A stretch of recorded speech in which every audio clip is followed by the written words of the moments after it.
Hello everyone and welcome back to my YouTube channel. Today's topic of my video is Restoration Age. Restoration Age का time span 1660 to 1700 था. That means 40 years का time span था. Restoration Age से पहले interregnum period आया या जिसको हम कॉमनवेल्थ पीरियड भी कहते हैं जो 1649 to 1660 था. एंड रेस्टोरेशन एज के बाद ऑगस्टन एज आया जिसका टाइम स्पैन 1700 टू 1745 था. This age restoration age is also called age of Dryden because Dryden के वर्क्स को अगर हम पढ़ेंगे तो हमें उस एज के बारे में पता लगेगा, उस एज के सोशल, इकोनॉमिकल, पॉलिटिकल एस्पेक्ट्स के बारे में पता लगेगा. So he was the representative of that period. इसको एज ऑफ ड्राइडन इसलिए कहा जाता है because Dryden was a representative of restoration age. Dryden के वर्क से हमें उस एज के बारे में पता लगता है, या फिर हम कह सकते हैं कि अगर हम उस एज को पढ़ेंगे तो हमें ड्राइडन्स के वर्क्स अच्छे से समझ में आ जाएंगे. सो Dryden is the representative of that age. That's why this age is called age of Dryden. एक क्वेश्चन ये भी आ जाता है कि रेस्टोरेशन एज का नाम रेस्टोरेशन एज क्यों रखा गया. उसका कोई पॉलिटिकल रीजन था, रिलीजियस रीजन था, ऐसा कौन सा रीजन था. सो इसका नाम रेस्टोरेशन एज इसलिए रखा गया क्योंकि इसका एक पॉलिटिकल रीजन था. वो पॉलिटिकल रीजन था कि मोनार्की वॉज रेस्टोर्ड. 11 साल का टाइम था इंटररेग्नम एज जब मोनार्की नहीं थी. उससे पहले मोनार्की थी, उससे पहले मोनार्क्स थे, बट ये 11 साल में कोई भी किंग नहीं था, मोनार्क नहीं था. बट रेस्टोरेशन पीरियड में मोनार्क आया, किंग चार्ल्स II जो चार्ल्स I का सन था. तो वो आया, लोगों को लगा कि अब किंग की जरूरत है, उसको बुलाया गया चार्ल्स II को. That's why this period is called restoration as because Charles II के आने पर मोनार्की फिर से रेस्टोर्ड हुई थी. इंटररेग्नम एज से पहले कैरोलाइन एज थी जिसमें मोनार्क किंग चार्ल्स I थे. 11 साल के लिए कोई भी किंग नहीं था, कोई भी मोनार्क नहीं था. एंड देन रेस्टोरेशन एज में चार्ल्स II को बुलाया गया जिससे कि मोनार्की रेस्टोर्ड हुई. That's why this age is called restoration age. अब हम रेस्टोरेशन एज का ब्रीफ ओवरव्यू देखते हैं. रेस्टोरेशन एज का टाइम स्पैन जैसे कि मैंने आपको बताया 1660 टू 1700 है. दैट मीन्स 40 ईयर्स का इसका टाइम स्पैन है. इसमें कई सारे रूलर्स आए, Charles II, James II and मेरी II and William of orange. ये इन दोनों ने इकट्ठे रूल किया. तो इसमें कई सारे रूलर्स आए, तो हम इनको देखते हैं. सबसे पहले रेस्टोरेशन एज में रेस्टोर की मोनार्की को किंग चार्ल्स II जो चार्ल्स I के सन थे वो आए 1660 टू 1685. दैट मीन्स 25 ईयर्स तक उन्होंने इंग्लैंड को रूल किया. उसके बाद आए जेम्स II. चार्ल्स II की कोई भी लेजिटिमेट चाइल्ड नहीं था. जब उनका लेजिटिमेट चाइल्ड ही नहीं था तो उनका ब्रदर जेम्स को किंग बनाया गया और वो जेम्स II कहलाते थे इंग्लैंड में. अब जेम्स II क्योंकि इनका धर्म कैथोलिसिज्म था, ये कैथोलिक थे और इंग्लैंड को बिल्कुल भी पसंद नहीं था कि कोई कैथोलिक किंग आए, तो 1688 में 1685 टू 1688 4 इयर्स तक रूल किया. बट 1688 में he had to fled away from England. उनको इंग्लैंड से भागना पड़ा. और ये 1688 year is very important year क्योंकि this year is called glorious revolution. इस साल में ग्लोरियस रेवोल्यूशन हुआ या फिर ब्लडलेस रेवोल्यूशन हुआ. ब्लडलेस रेवोल्यूशन इसलिए हुआ कि लड़ाइयां होने से पहले ही वो भाग गए जेम्स II. तो कुछ क्रांति भी आई, रेवोल्यूशन भी आया और ब्लड भी नहीं गिरा. सो जेम्स II भाग गए और 1688 जो ग्लोरियस रेवोल्यूशन हुआ. This is very important feature in restoration age. अब जेम्स II की डॉटर मेरी II and William of orange आते हैं इंग्लैंड में, रूल करते हैं. ये दोनों कंबाइंड रूल करते हैं, दोनों ही मोनार्क बनते हैं. बट 1688 से 1694 तक तो मेरी II रूल भी करती है क्योंकि 94 में इनकी डेथ हो जाती है 1694 में. फिर 1694 टू 1702 में विलियम ऑफ ऑरेंज अकेले रूल करते हैं. तो ये 3 या 4 जैसे रूलर्स कहेंगे, ये रेस्टोरेशन एज में राज करते थे। चार्ल्स द सेकंड, क्योंकि इनकी अपब्रिंगिंग, क्योंकि ये हेनरीटा मारिया इनकी कस्टडी में पले हुए थे, फ्रांस में पले हुए थे जो एक कैथोलिक नेशन था, तो ये कैथोलिक थे। बट जब वो इंग्लैंड के किंग बनकर आते हैं, ही प्रिटेंडेड टू बी प्रोटेस्टेंट। उनको प्रोटेस्टेंट बिहेव करना, अपने ऊपर दिखाना पड़ा कि वो प्रोटेस्टेंट है, क्योंकि एक वाइस किंग की तरह, क्योंकि पब्लिक ये चाहती थी कि वो प्रोटेस्टेंट रहे, तो वो प्रोटेस्टेंट दिखाते थे लोगों को। तो एक वाइस किंग की तरह उन्होंने काम किया किंग चार्ल्स सेकंड ने। बट जेम्स जो थे वो स्टॉन्च कैथोलिक थे, ओपनली उन्होंने डिक्लेयर किया हुआ था कि वो कैथोलिक हैं। तो इनको कोई भी पसंद नहीं करता था जेम्स द सेकंड को, जिसकी वजह से 1688 को उनको भागना पड़ा। अब मेरी the second and William of orange, ये दोनों ही प्रोटेस्टेंट थे। इनके बारे में मैं बताऊंगी। हालांकि मेरी the second James the second की डॉटर ही थी, फिर भी वो प्रोटेस्टेंट कैसे बन गई, कैथोलिक से प्रोटेस्टेंट, इसके बारे में आगे मैं बताऊंगी। So this was the brief overview of the monarchs during restoration age. तो चार्ल्स द सेकंड आते हैं और मोनार्की रेस्टोर करते हैं 29 मई 1660, जब उनका 30th बर्थडे था। 29 मई 1630 में ही वॉज बॉर्न, एंड 29 मई 1660 when he was 30 years of age, he became monarch of England. वो इंग्लैंड के मोनार्क बनते हैं। उनको मेरी मोनार्क भी कहा जाता था because he was a lively person, hedonist person. Hedonist means the person who believes in pleasures of life, जो प्लेजर्स ऑफ लाइफ में बिलीव करता था। Song, theatres, music, women, wine, इन सबको ये प्रेफरेंस देते थे। He believe that the pleasures are the main source for living.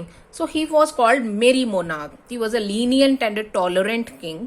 He promised to rule in cooperation with parliament. जब उनको चार्ल्स सेकंड को बुलाया गया तो पार्लियामेंट से उन्होंने प्रॉमिस भी किया that he will rule in cooperation with parliament, और उन्होंने ऐसा ही किया।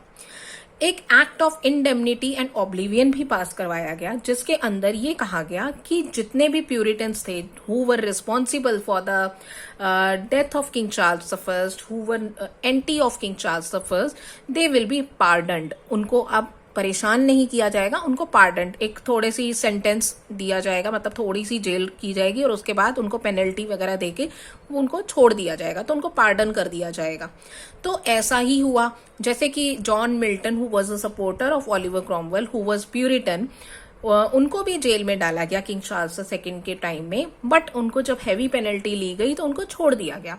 सो जितने भी प्यूरिटन्स थे या फिर जितने भी सपोर्टर्स ऑफ ओलिवर क्रॉमवेल थे, दे वर pardoned, but regicides were executed. Regicides who were directly involved in signing the death warrant of King Charles the First. मैंने आपको बताया था King Charles the First को कि डेथ वारंट 59 लोगों ने साइन किया था, तो इन 59 लोगों को तो एग्जीक्यूट किया ही गया।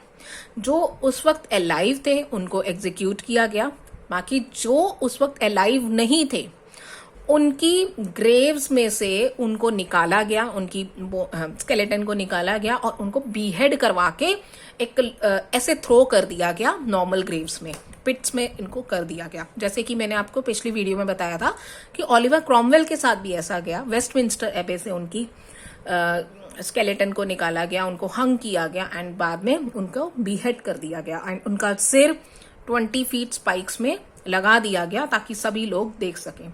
सो ये एक तरह से मेरी मोनार्क थे। ही वॉज अडेप्टेड पॉलिटिकली बहुत अपने आप को अडेप्ट कर रखा था, रिलीजियसली भी बहुत अडेप्ट किया हुआ था, क्योंकि वो थे तो अंदर से कैथोलिक बट अपने आप को वो प्रोटेस्टेंट ही दिखाते थे, प्रोटेस्टेंट के फेवर में ही रहते थे, क्योंकि उस समय की डिमांड यही थी।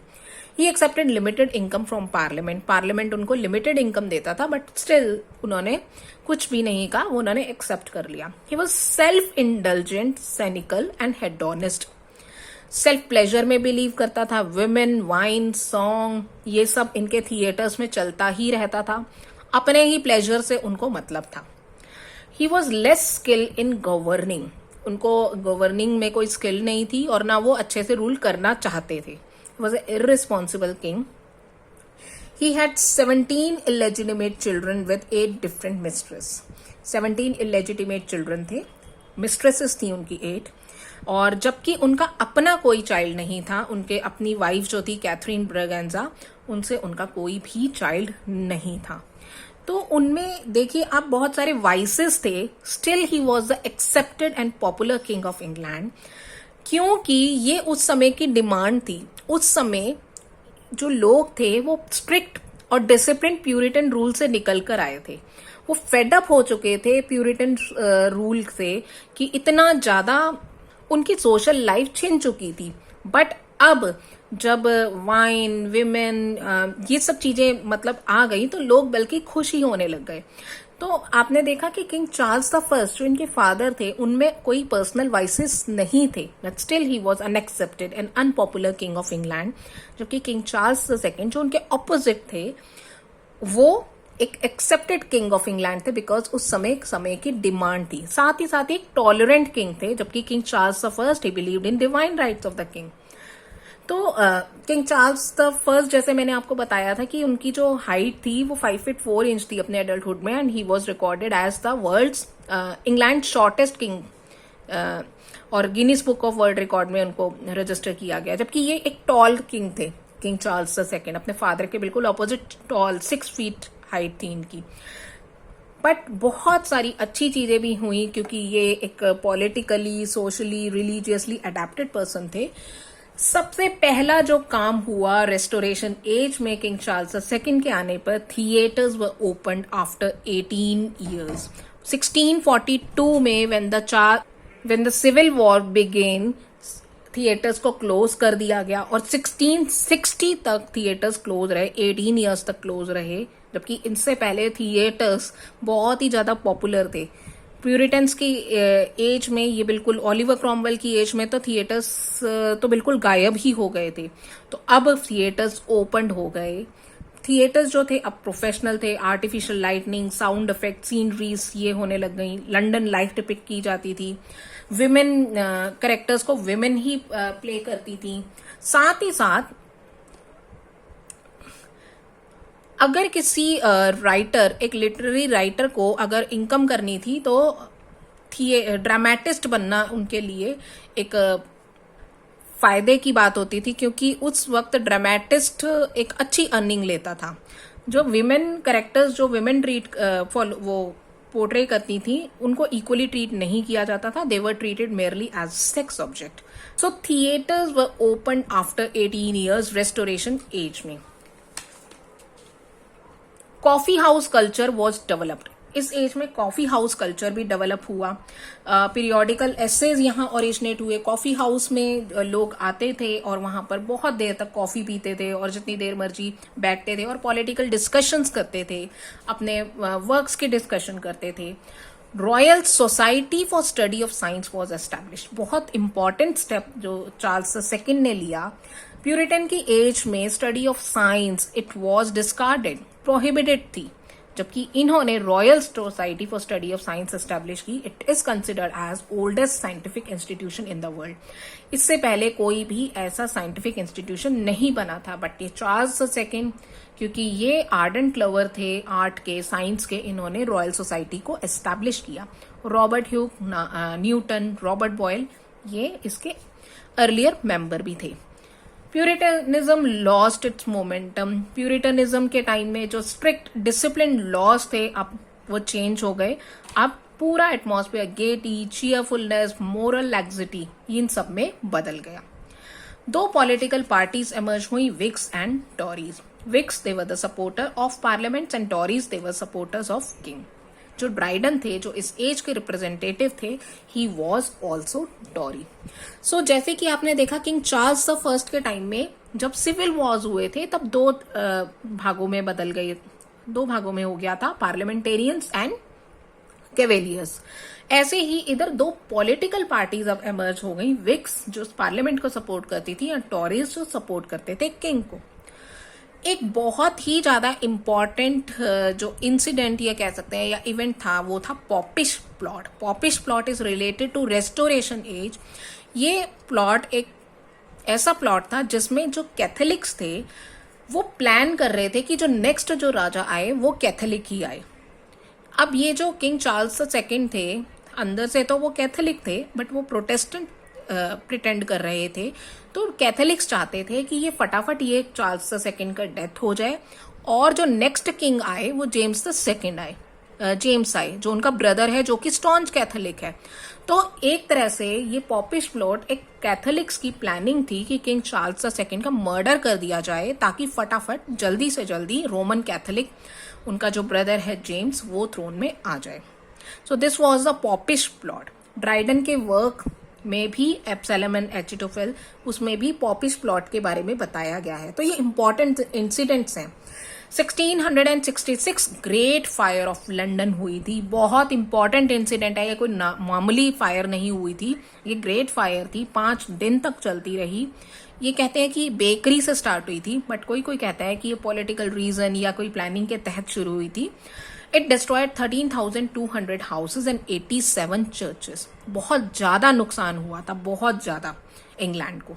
Again very important incident, great plague of London 1665 में शुरू हुआ और 1666 तक रहा। इससे पहले भी बहुत सारे प्लेग्स आते रहे। 1603 में बहुत सारे प्लेग्स आए, बट ये वाला जो प्लेग था वो ग्रेट प्लेग ऑफ लंदन था। बहुत ज्यादा फैला, बहुत लोगों की डेथ हुई।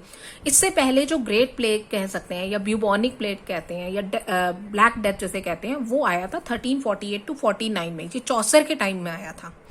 अब उसी ही इंटेंसिटी, उसी ही लेवल का जो प्लेग आया वो 1665 से 1660 ग्रेट प्लेग ऑफ लंदन इस टाइम में आया and it killed almost 1 lakh people. अब इन सब के बाद ये दो जो ट्रैजिक इवेंट्स थे, ग्रेट प्लेग ऑफ लंदन, ये जो 1665-66 जो ईयर है, इसमें ट्रैजिक इंसिडेंट्स हुए, great plague of London and great fire.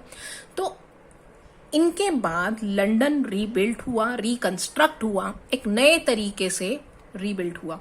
सो इसमें चार्ल्स द सेकंड का भी बहुत बड़ा योगदान था। Now on his death bed ही converted to Catholicism. Charles the second जो प्रोटेस्टेंट प्रिटेंड करते थे, बाद में वो पब्लिकली उन्होंने कैथोलिसिज्म अपने आप को कन्वर्ट कर लिया जब वो डेथ बेड में थे एंड ही डाइड पीसफुली। तो चार्ल्स द सेकंड की डेथ हो गई। उसके बाद आए king James the second. James the second, James जो उनके ब्रदर थे वो किंग बनते हैं। क्यों बनते हैं? क्योंकि चार्ल्स द सेकंड का कोई लेजिटिमेट सन था ही नहीं। हालांकि उनके 17 इलेजिटिमेट चिल्ड्रन थे, बट कोई लेजिटिमेट चाइल्ड था ही नहीं उनका। तो इसलिए उनके भाई को ही थ्रोन में लाया गया, मोनार्क बना दिया गया। वो जेम्स द सेकंड बने इंग्लैंड और आयरलैंड में, जबकि स्कॉटलैंड में उनको जेम्स द सेवंथ कहा जाता था, क्योंकि स्कॉटलैंड में पहले जेम्स द सिक्स्थ हुआ करते थे, वही जेम्स द फर्स्ट बने थे इंग्लैंड में। तो अब इनको जेम्स द सेवंथ कहा गया स्कॉटलैंड में। 1685 में he came in to throne. He was the Catholic king. England की पॉपुलेशन, इंग्लैंड के लोग तब नहीं चाहते थे कि कैथोलिक किंग आए। तो एक तरह से जो इनका जो रूल था 1685 to 1688, ये बहुत ही ज्यादा डिस्प्यूटेड रूल रहा। लोग इनको नापसंद करते थे। और जेम्स द सेकंड के 2 बेटियां थी, मेरी एंड एन। जब किंग चार्ल्स सेकंड जब व्हेन ही वाज अलाइव, तब इन्होंने कहा था कि जेम्स द सेकंड को कि इन दोनों, मेरी एंड एन को प्रोटेस्टेंट एजुकेशन दिलवानी है, क्योंकि उस वक्त वहां के लोगों की डिमांड थी कि वो प्रोटेस्टेंटिज्म को फॉलो करें। तो लोगों की डिमांड थी। जेम्स द सेकंड जो खुद कैथोलिक थे, बट अपनी जो डॉटर्स थी मेरी और एन को किंग चार्ल्स सेकंड के कहने पर उनको प्रोटेस्टेंट एजुकेशन दी। एंड मेरी की शादी विलियम ऑफ ऑरेंज, जो कि एक प्रोटेस्टेंट थे, उनसे करवाई गई, क्योंकि वहां पर चार्ल्स द टू ने प्रेशर डाला था इन पे, जेम्स द सेकंड के, कि मेरी की शादी किसी प्रोटेस्टेंट से करवाइए। साथ ही साथ पार्लियामेंट बहुत प्रेशराइज कर रही थी। वो नहीं चाहती थी कि जेम्स द टू की जो डॉटर है, मेरी जो बड़ी डॉटर स्पेशली, वो एक कैथोलिक से शादी करे, क्योंकि अल्टीमेटली जेम्स द सेकंड जब थ्रोन में आएंगे उनके बाद मेरी ही रूल करेगी इंग्लैंड को, और वो कैथोलिक को नहीं चाहते थे। तो जेम्स द सेकंड ने अपनी डॉटर मेरी की शादी विलियम ऑफ ऑरेंज, जो कि एक प्रोटेस्टेंट थे, उनसे करवा दी। अब जेम्स द सेकंड के साथ तो बुरा तब हुआ जब James the second became father of a son in 1688। 53 years के थे तब उनका बेटा हुआ। तो लोग तो अब टेंशन में आ गए, क्योंकि लोगों को ये था जब जेम्स द सेकंड की डेथ होगी तो मेरी क्वीन बनेगी। मेरी की शादी प्रोटेस्टेंट से करवा दी थी, तो प्रोटेस्टेंट मेरी होगी उनकी क्वीन। बट अब तो सन हो गया 53 ईयर्स की एज में, अब उस सन तो वो तो कैथोलिक ही रेज्ड अप होगा, उसको कैथोलिक ही बनाया जाएगा। तो अब लोगों को हो गई टेंशन, तो लोगों ने, इंग्लैंड के लोगों ने लेटर भेजा विलियम ऑफ ऑरेंज और उनकी जो डॉटर मेरी को लेटर भेजा कि इंग्लैंड को इन्वेड करो, इंग्लैंड पे कब्जा कर लो। और उनकी जो डॉटर है मेरी और विलियम ऑफ ऑरेंज जो उनका सन इन लॉ था, उन दोनों ने ऐसा ही किया। और जब जेम्स द सेकंड ने देखा कि पूरी इंग्लैंड की पॉपुलेशन उनके खिलाफ है, इवन उनका सन इन लॉ और डॉटर ये भी खिलाफ हैं, तो वो इंग्लैंड से भाग गए, ही फ्लेड अवे फ्रॉम इंग्लैंड। और इस भागने वाले इंसिडेंट को कहते हैं glorious revolution, which is also called bloodless revolution. इसके बाद आते हैं विलियम एंड मेरी, देवर क्राउन, वो उनको ज्वाइंट रूलर बन जाते हैं वो अप्रैल 1689 में। अब विलियम ऑफ ऑरेंज एंड मेरी जब आते हैं तो ये रूल करते हैं। 1694 में मेरी की डेथ हो जाती है एंड शी डाइड चाइल्डलेस, उनकी कोई भी चाइल्ड नहीं होता। अब मेरी की क्योंकि अपना चाइल्ड नहीं होता, तो मेरी की छोटी सिस्टर एन, जो जेम्स सेकंड की डॉटर थी, छोटी वाली डॉटर थी एन, वो बन जाती है नेक्स्ट मोनार्क। ऑगस्टन एज में वो एन ही मोनार्क होती है। तो अब आपने देखा कि ये रेस्टोरेशन एज का ये ब्रीफ ओवरव्यू था। अब इस रेस्टोरेशन एज के बाद हम पढ़ेंगे restoration drama, restoration prose, Dryden, इन सब के बारे में पढ़ेंगे, जो हमें अब बहुत अच्छे से समझ में आ जाएंगे, बिकॉज हमें रेस्टोरेशन एज के बारे में थोड़ा सा आइडिया है। So this is all about restoration age. Thank you, have a nice day.